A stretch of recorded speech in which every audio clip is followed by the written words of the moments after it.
Yang terhormat Bapak-Bapak, Ibu-Ibu, salam Pancasila.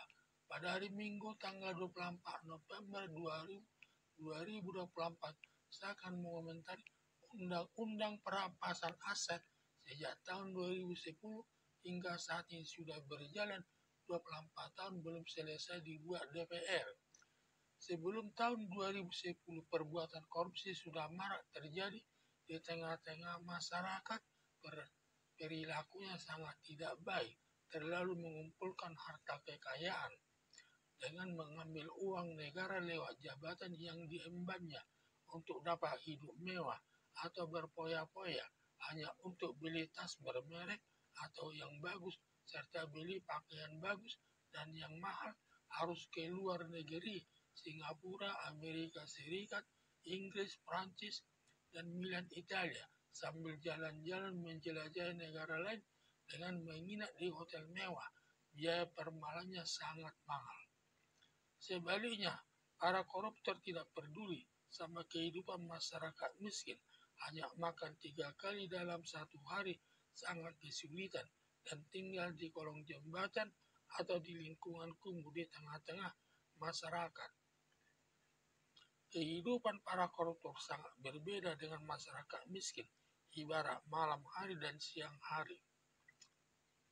Perbuatan korupsi yang dilakukan aparat negara terdiri para pimpinan proyek ketika membangun gedung kantor pemerintah, di mana hanya beli kayu seharga 100.000 per meter kubik, tetapi harganya di markup atau digelembungkan harganya sampai Rp400.000 per kubiknya, sehingga selisihnya sampai 300.000 per kubik.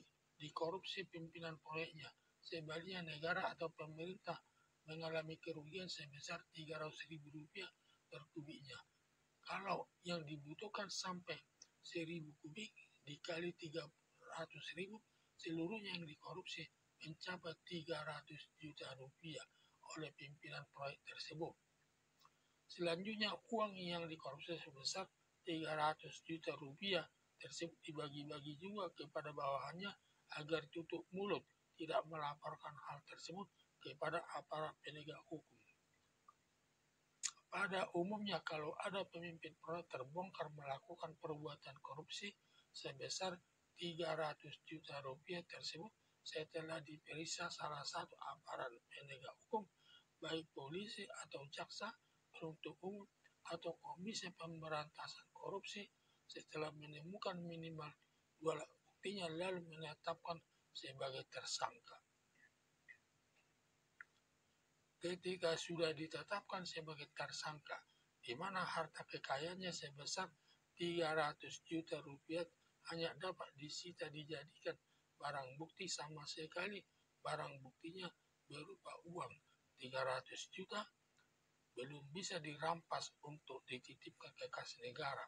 Berakibat uang sitaan tersebesar 300 juta hanya bisa disimpan di ruang barang bukti atau dititipkan di bank.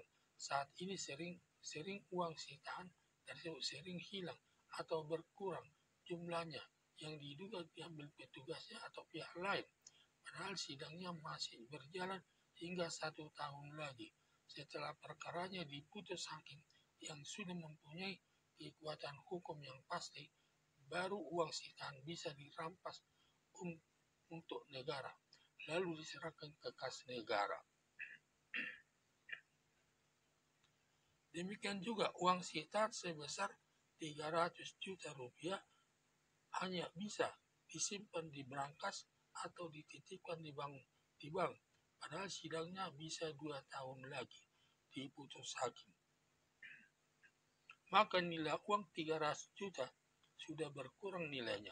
Yang tadinya dengan uang Rp300 juta bisa membeli mobil baru dari dealer, tetapi karena disimpan di brankas atau dititipkan di bank sampai 2 tahun nilainya sudah berkurang, hanya bisa membeli mobil bekas.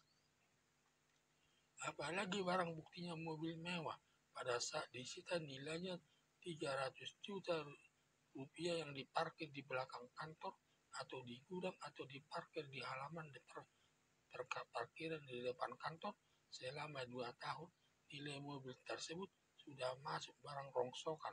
Paling orang mau membelinya tidak sampai 100 juta rupiah. Negara mengalami kerugian berkisar 200 juta rupiah. Berdasarkan hal tersebut, di atas pada tahun 2010, pemerintah mengusulkan rencana undang-undang perampasan aset kepada Dewan Perwakilan Rakyat untuk disahkan.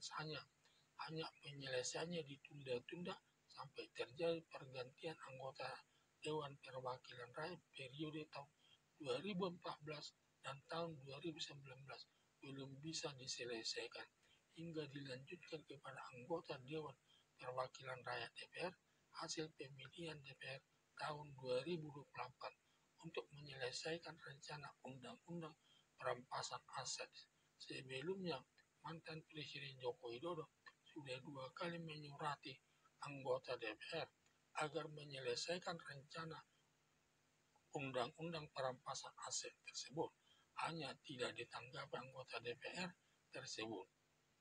Bila undang-undang perampasan aset sudah disahkan Dewan Perwakilan Rakyat DPR, aparat penegak hukum, baik jajaran kepolisian atau jaksa penuntut umum atau Komisi Pemberantasan Korupsi, maka setelah aparat penegak hukum telah menetapkan seseorang sebagai tersangka, semua uang hasil korupsi sebesar 300 juta rupiah bisa langsung dirampas untuk negara, langsung disetor ke kas negara. Di samping jalan penyelesaian perkaranya hingga 1 tahun lagi baru diputus hakim.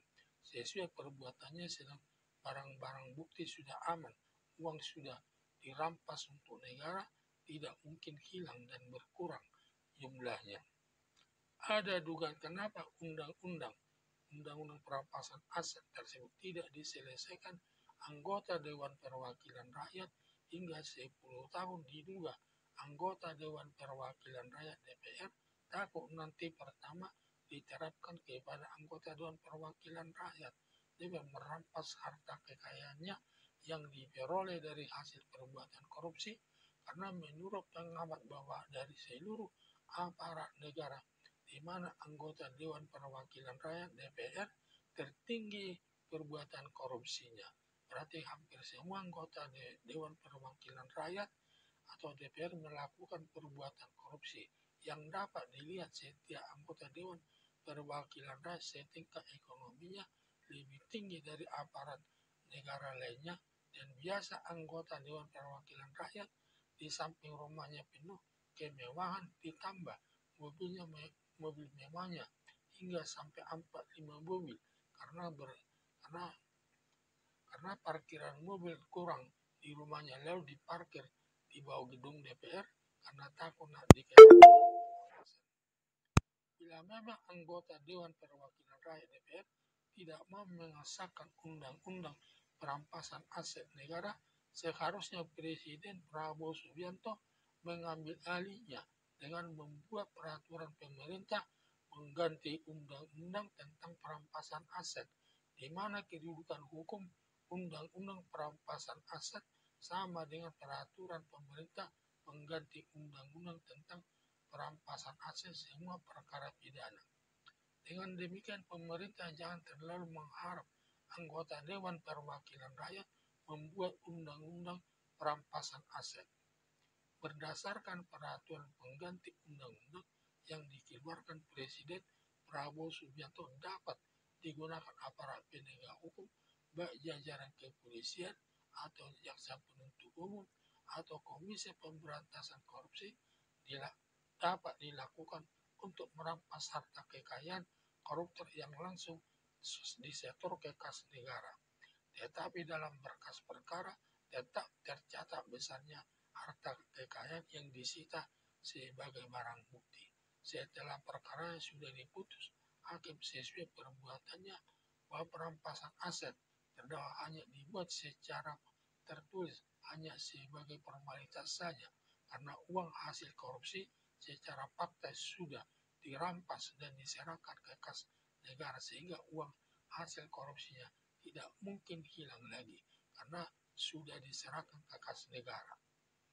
Harapan saya, kalau Dewan Perwakilan Rakyat tidak mau mengesahkan undang-undang perampasan aset yang sangat besar artinya untuk negara demi keamanan uang negara, seharusnya Presiden Prabowo Subianto mengambil alih dengan mengeluarkan peraturan pemerintah mengganti undang-undang tentang perampasan aset yang posisinya sama kedudukan hukumnya antara undang-undang perampasan aset yang dibuat anggota Dewan Perwakilan Rakyat dengan peraturan pemerintah mengganti undang-undang tentang perampasan aset yang dibuat Presiden Prabowo Subianto. Sekian dan